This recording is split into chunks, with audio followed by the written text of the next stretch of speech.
matur kang mawantya wantya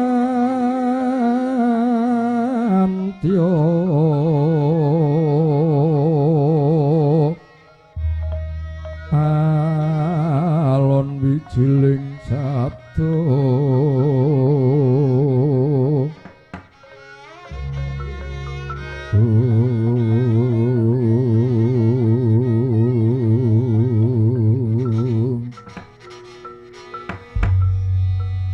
niwang sukma sasmitaning sundhong sekaring bawana langgeng ndak saweng sowane Panakawan Petruk munggah ana ing inggil Binaturata. Petruk padha kanthi becik nggonmu sowan. Jagat Dewa Bathara telipitik minol-minol. Inggih Gusti kula duh sinuwuning Ndarawati. Nampi berkah pangestu dalem sowan kula winantu ing Suka Basuki mboten manggih rubeda setunggal menapa. Kepareng kula marak sowan, kula nyosaken pangabekti kula mawantu mugi konjuk sandhaping kepada Gusti kula sinuwun. Iya ya wis ingsun tampa astutiku margake tampanana Petruk. Sanget anggen kula mundi pareng pangestu paduka sinuwun, kula tampi ngasta kula kekalih pinundi wonten mustaka tumanemna ing sanubari mugi saged nyembuh dhateng kawidadanipun ing abdi kula pun Petruk. Petruk kantong bolong. Durung perkara saya para tamu ning papan kene. Padha kanthi becik Petruk. Mboten pangling menika suwantenipun sinuwun Mandura, sinuwun Prabu Baladewa. Iya. Nata Mandura aku Prabu Baladewa Petruk. Wilujeng lampah kula sinuwun, pangabekti kula mugi konjuk. Ya wis ndak tampa. Pangestuku tampanana. Sanget anggen kula mundi paring pangestu paduka. Mugi saged dadosaken jimat maripih. Sakwise satata lungguhmu Petruk ana wigati apa? Margage matura. Saksamunipun kula dipun paringi wekdal, kula badhe munjuk atur sinuwun, namung mbok bilih mangke purwa madolan wusana. Aturipun ngabdi Petruk wonten sugaling pangucap. Klentuning atur titaling basa lan muranging tata krami. Kula ngaturaken pusara pangiket gongso lumunturing pudyastawa kaluberna dhateng jasad kula. Iya ya prayogane bener utawa luput kowe matura. Ingkang sepisan nggene kula marak sowan sinuwun. Aduh kok ora krungu Petruk, kok ora krungu. Gusti le matur sing seru Petruk supaya dimringke sing ning mburi kuwi cetha ora mung sing ning ngarep tok Petruk. Nggih niki nggih badhe kula tata kok kawit mau Petruk mbok coba diutek-utek mesake banget le matur men supaya gamblang tur ya seru Petruk. Persajan kemawon kula marak sowan kejawi kula nyosaken pangabekti konjuk sinuwun Ndarawati. Dungkap dwingkeng wigatos kula dipun utus Ndarawerkudara. Rening plethek ing Surya Ndarawerkudara menika badhe kagung kersa mala kramaken Ndarantasena dhaup kaliyan Betari Yahmawati. Lumantar kula ngaturi rawuhipun sinuwun Kresna tedhak wonten Jodipati kula dherekaken dinten menika awit benjang wanci pajarahina dhaup. Kok meneng Petruk? Nggih. Kula nggih judheg. Kersane men didandani kalih kula tak nata napas menaso. Ning aja suwe-suwe lho Petruk iki disetriming. Pun mboten apa-apa. Aduh malah kaya ora nganggo corong kaya mikile matur. Monggo kula dherekaken dinten menika mangke wanci pledhek ing Surya. Jawabipun calon pengantin kekalih sinuwun Kresna dipun aturi supados murba masesa. Kados pundi jawabipun ngagem cara kadewatan napa kasatriyan napa badhe ngagem busana menapa sedayanipun dipun pasrahaken sinuwun Bathara Kresna. kula dherekaken tedhak wonten Jodipati saperlu nyengkuyung dhateng Bendara kula Ndara Werkudara lan wanter dawuhipun Ndara Werkudara yen ngantos kula wangsul menika kok mboten pikantuk damel mboten saged nderekaken Sinuwun Kresna kula nampi duka kula dipun dokani dening Ndara Werkudara mila yen Sinuwun Kresna mesaken kaliyan Petruk monggo kula dherekaken sesarengan kaliyan Petruk kula dherekaken rawuh wonten Jodipati Sinuwun. Petruk sumurupa parpatan agung iki ana tamu Koko Prabu lan Paman Durna. Nun parpatan agung iki ana tamu Paman Durna lan Koko Prabu Baladewa. Mula aja kurang ing pamengku. Prayogane kowe ndisi ana laku mengko ganti wektu siji dina. Siji wektu ingsun bakal nyalirani tedhak ana Jodipati. Nuwun sewu lho. Le jawab niku benjang-enjang. Lah yen le badhe rawuh kok kapan-kapan sanes wekdal lah nggih pun rampung. Tratake pun dikukuti, sewan-sewan meja kursi prasmanan pun diwangsulke. Suwung kosong mlompong Jodipati mboten wonten sinten-sinten. Ingkang dipun botaken menika wekdal menika. Ingkang dipun botaken wekdal menika. Lah yen kok kapan-kapan mangsa kala nuwun sewu, ampun mboten wonten menapa-menapanipun mun mboten kumanan dhahar ingkang miraos. Monggo kula dherekaken wekdal menika sinuwun. Koko Prabu Baladewa. Purbalan wasesa kula pasrahaken paduka mangsa borong. Sewanipun Petruk simpun adreng lan cukeng mangsa borong dhateng paduka Koko Prabu Baladewa.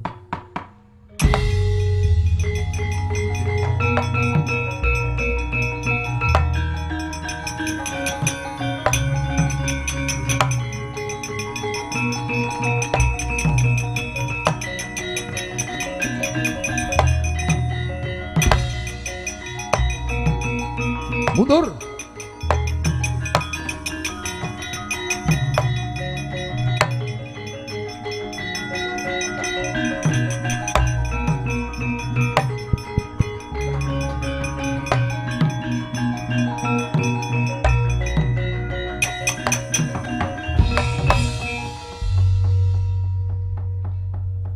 Gela-gelaing bawana sesukuring bumi lekethek ing jagat manuk semaning jajalanat. He Petruk. Petruk, ampun seru-seru, kula niku dereng suda pamireng kula. Sinaosa Sinuwun Mandura wonten ngajeng kula wonten wingking, cekap Petruk, kula pun mireng. Petruk, wonten dawuh Sinuwun. Kadang Kyai Kresna wis ngendika apa? Kowe didhawuhi supaya ndhisiki laku. Kowe didhawuhi supaya bali ning Jodipati. Ganti wektu, ganti mangsa kala. Kadangku Kyai Kresna bakal tedhak nyalirane ana Jodipati. Ewa semono. Lah kok kowe mbeguguk mengkutha waton. Kok kowe ora tanggap karo kahanan kowe wong cilik. Derajatmu kowe kere. Kowe gedibal bau 17. Didhawuhi dening kadangku Kyai Kresna. Lah kok kowe mangsuli sakecap padha sakecap. Petruk Baladewa sing bakal ngrampungi. Rening aku kuwi ratu kowe. Mung trima batur kowe wong cilik aja wani karo ratu aja wani karo Baladewa. Nuwun sewu. Nuwun sewu, nuwun sewu. Jan-jane Petruk niku kula ora butuh rembugan, ora butuh padu kalih Sinuwun Baladewa. Sing kula butuhke niku ngendikane Sinuwun Kresna. Namung kemawon rening penjam nika ngendika kowe wong cilik aku wong gedhe, kowe gedibal aku ratu. Kowe aja wani karo wong gedhe. Lah niki. Piye? Maratandane Sinuwun Baladewa mboten nate mirsani berita wonten televisi. Mboten nate mbikak wonten HP. Mboten nate dolanan YouTube. Piye? Lah niki kok dadak piye? Maratandane pun cetha nuwun sewu kirang pergaulan. Ratu ning mboten gaul. Nuwun sewu Sinuwun. Sakniki niku sing jeneng wong cilik niku agek pengaji. Wong cilik niku agek pengaji. Wong gedhe niku wedine mung kalih wong cilik. Lah niki. Langkung-langkung cilik wakiling rakyat, wakiling kawula, gedhe ratu sing nyekel panguwasa. Kok nganti nindes hake wong cilik. Kok nganti nyepeleke karo wong cilik. Didemo sampean didemo. Lah kok malah kowe ngulek-nguleke karo Baladewa? Kula mboten ngunek-ngunekke, ning kula niku nyelingke tembunge Petruk niku namung ngemutke sinuwun Baladewa. Sakniki niku nuwun sewu kekuatan sing paling gedhe niku napa? Manunggalipun wong cilik nek pun do golong gilik sayek saeka praya diobong, lakon diobong kabeh. Didemo tenan. Mudhun saka dampar diseret. Gelem ora gelem kudu mudhun saking dampar. Niku kekuatan wong cilik niku ora kena diimbangi, ora kena diungkuli. Mila panjenengan Sinu Baladewa sing dadi ratu, sing dadi nayakaning praja nyekel panguwasa niku ampun nyepirake, ampun ngiwake kalih wong cilik. Yen ngendikane Sinu Baladewa kok nganti natoni atine wong cilik. Natoni atine wong cilik. Wah, kula mulih saking mriki kula ngumpake wong sak desa Rejasari mriki. Dereng pirsa sampean. Nuwun sewu. Mboten kaya keguyubane wong Rejasari mriki. Sing jeneng wong Muyen, wong puputan niku nek nggen kula mung trima wong 7. Sing ngumpul niku sing endong niku wong 7. Mongko wong 7 mawon nuwun sewu sing 4 niku dolanan kertu. Lah sing 3 niku wonge do turu teng kursi. Ning nek mriki wong puputan selatar niku ora cukup cobi. Digaweke tratak disewake kursi 300 isih kurang kursine isih kurang nggone merga saka guyupe lan manunggale warga masyarakat mriki. Mila yen Sinu Baladewa kok sampean kok nyiwake arep mani karo wong cilik mboten dadak kula wangsul wonten Karang Gedempel. Mung trima nyambat kali Pak Bayan Pairan. Pak Bayan Sinu Baladewa digruduk kon mudhun saka dampar, mudhun sampean ora dadi ratu. Tis mak bathok mripat morok ora ndelok. Petruk wonten dawuh. Yen ngono karep wani karo gedhe. Iya. Najan kowe dadi wong cilik, kowe ngaku yen duwe kekuatan sing edapi-dapi. Ning najan wong cilik kowe duwe kekuatan sing edapi-dapi wong cilik sing padha manunggal. Ning yen kowe arep nerak karo angger-angger, nerajang sarak nyingkiri karo bener padha karo kowe ungak-ungak ana ing neraka jahanam. Yen pancen karep wani karo Baladewa, sakecap padha karo kowe. Cilik urip nyidam bandosa Petruk. Rada sengkring. Iki nek cara volumene mun rada munggah sithik. Rada munggah ning silirih mawon iki dereng seru. Cobi. Mangambali. Kula pun pedes gulu kula niki lho, pun pedes gulu kula. Sampeyan ngendika napa? Yen pancen kok kowe badal dawuh nata Mandura Baladewa padha karo karep wani karo Baladewa. Iya. Yen karep wani karo Baladewa, papane dudu ning kene. Ning mapane metu njaba, dinteni alun-alun Petruk. Tak tunggu teng njaba sinuwun.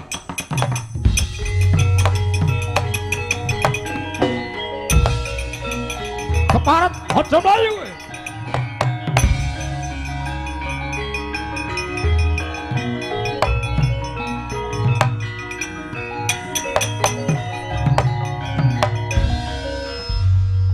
Paman Durna namung badhe nyemutaken pitados menapa mboten cobi.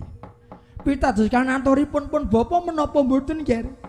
Mantenipun dereng dipun dhawuhaken sampun wonten gendra, sampun wonten dredah. Lah menapa malih yen ngantos Antasena didhawuhke kaliyan Betari Yahmawati. Ajeng dadi napa donya niki wonge do perang dhewe-dhewe. Wong cilik perang karo wong cilik. Tangga perang karo tangga, wong cilik wani karo wong gedhe, wong cilik wani karo wong dhuwur. Mila nggih Nger, mumpung dereng klajeng monggo sepisan kula nyuwun kanthi sanget dipun wurungaken dawuhipun calon manten kekalih. Dipun wurungaken dawuhipun Antasena kalih Betari Yahmawati. Lan ingkang kekalih Anggakresna wani menapa mboten nyingkiraken Petruk Nger. Yen mboten wani nyingkiraken Petruk, Durna sing badhe tumandang. Kula badhe mbiyantu Angger Baladewa, kula larake Petruk nggih.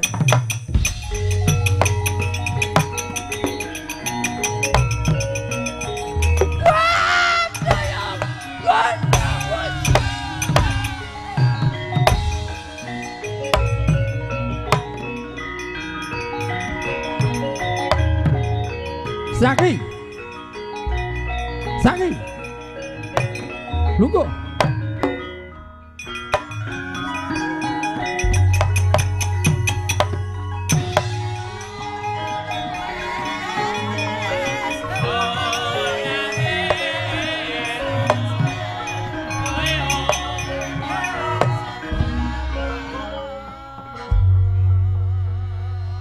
Nyat saka palungguhanmu ora tak dawuhi, ora tak timbali. Kok kowe nglarak Paman Durna? Wigati napa? Perkarane apa Dimas Taki? Perkarane Setyaki sengit. Langgonmu sengit karo Paman Durna. Kuwi perkarane apa? Perkarane ya sengit.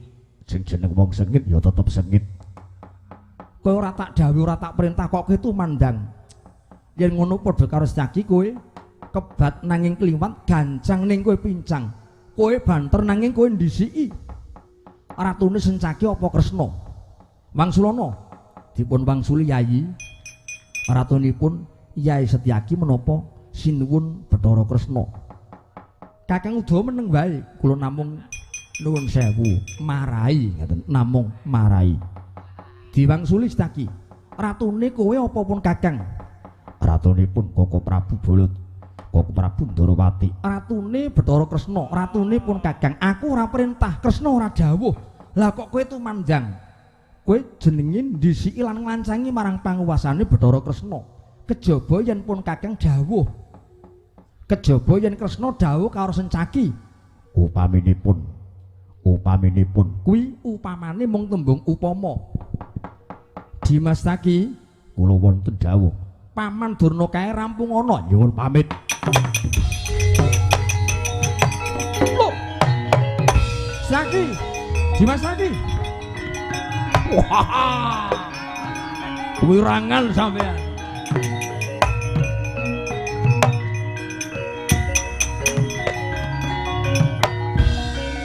Kakang Udawa wonten dawuh, apa bener Sencaki yen ngono? Tumrap kula bener mawon. Lho kok bener? Nggon ngendi sing tembung bener?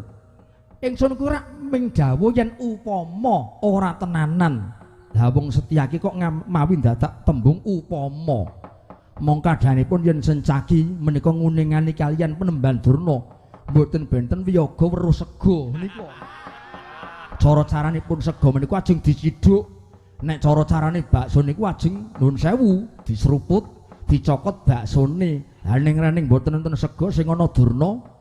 Ha nggih nuwun sewu upama kok dilarak metu njaba nggih mangke kedadosanipun kados pundi menika kirang priksa. Lah wong Kresna ora dawuh ming tembung upama kok geblas tanpa pamit. Yen mengkono Kakang Udawa metu njaba, nggih keparingipun. Aja ditegake. Aja ditegake. Petruk kantong bolong, nggih, namung nderekke mawon. Watone aja nganti ana putunging balung apa dene luntaking ludira mundhak ndadekake lemah sangar kayu ingkang angker. Waliken paningal metu njaba ingsun arsa kondur angedhaton Kakang Udawa prastawa timbalan dawuh paduka daya-daya madal pasilan nyuwun pamit nyuwun raharjaning lampah. To sebet biar kadhalika wau paripurna pangandikanipun Sang Prabu Sri Bathara Kresna nglenggahe tembung sabda Pandhita Ratu jleng saking palenggan dampar gading arsa kondur angedhaton kondure Sang Nata Kawistara kapirsa unggeling gamelan monggang.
Petruk Malik.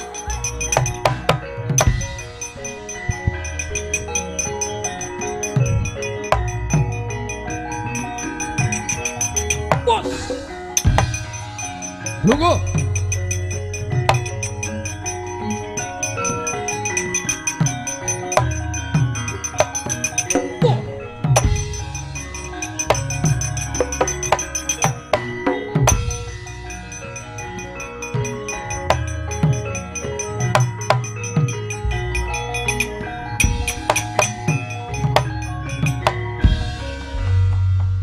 Tinututi lamun katututan lamun mangsa prawira digdaya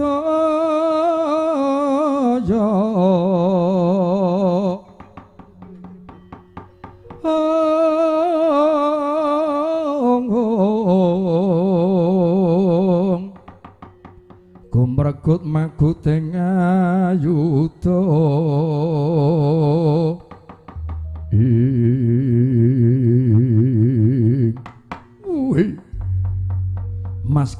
Mas Kiber trayoli binantang. Petruk wonten dawuh Gusti kula sinuwun Baladewa. Tinemune kewong cilik ora duweni unggah-ungguh. Kewong cilik ninggalke udan negara. Oh, Petruk derajate kere derajate wong cilik. Najan sing becik mung tata gelar lahir, sing becik mung ukarane mung tembungmu. Nanging pepuntane ngrembug. Najan basamu runtut. Parama sastra lungit. Nanging pepuntane ngrembug kowe mung bakal wani karo wong gedhe nyepelke karo dawuh Baladewa. Nuwun sewu, sakniki niku tumrap kula wong gedhe karo wong cilik niku padha mawon.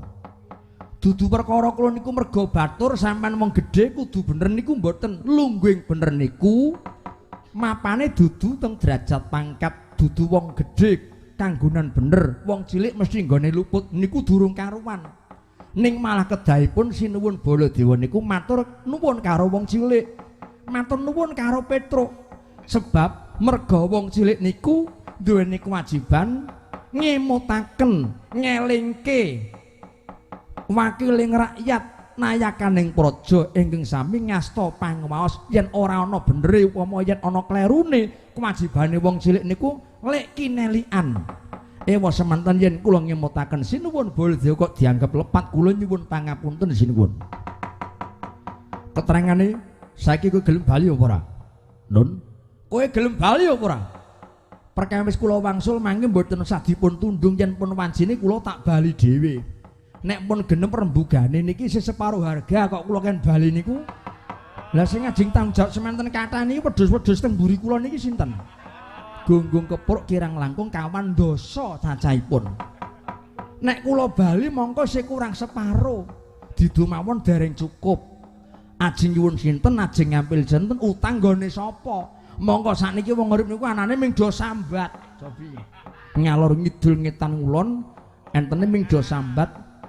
Ngungkuli bodho, ngungkuli riyaya. Wetan rame-rame kidul nyetel son sing gedhe, kulon orjen tunggal, sisih lor campur sari niki. Ngungkuli bodho, ngungkuli riyaya. Ning niku sing apik niku ming sandangane jaba. Sing apik niku ngagem busana bathik meling-meling. Ning remuk jero mboten ketok niku do sambat. Walah Gusti, Gusti wong nyumbang kok sedina ping 17 niku napa tumon. Lah niki sinuwun. Aja celemungan. Ingsun Ratu minangka wakile Yai Bathara Kresna. Gelem ora gelem kowe kudu minggat, kowe kudu bali saka papan kene Petruk. Kula mboten badhe wangsul. Perkarane sampeyan niku Ratu Mandura, tegese nek diajeni merga nduweni panguwasa niku nggone teng Mandura. Lah nek niki Ndarawati niku lenggahe sinuwun Bathara Kresna sing kagungan panguwas niku sinuwun Kresna. Lah wong sing duwe negara mawon ora nundung. Orang ngundomono kalih Petruk. Lah kok sampean niku mung trima tamu, mung trima dayoh, derajate padha kalih Petruk kok ngundomono. Lah niki arep sampean gagah niku teng Mandura. Lah nek teng mriki padha kalih Petruk, padha kalih kula. Mongko niku sampean ratu lho, umpama kok kula Kanjeng Raden Arya Tumenggung niku wis sewu sing baku kula diajeni teng dalem katemenggungan. Lah nek sampean ratu nggone teng Mandura mrika, nek teng mriki niku pun dadi dayoh, pun dadi tamu. Sak kecap padha sak kecap. Lancang bangu jamu kowe Petruk. Kowe bali. Kowe bali aja kaya waro jamu. Mboten badhe wangsul. Kula tak bali syaratipun kula nderekaken sinuwun Kresna. Ning nek baline Petruk ora entuk gawe. Baline Petruk kula mboten saged nderekaken sinuwun Kresna. Kula mboten badhe wangsul. Ampun malih kok sakit mati badhe kula lampahi. Kowe njaluk mati modar kowe. Nyotak panono. Wes. Aja bayu.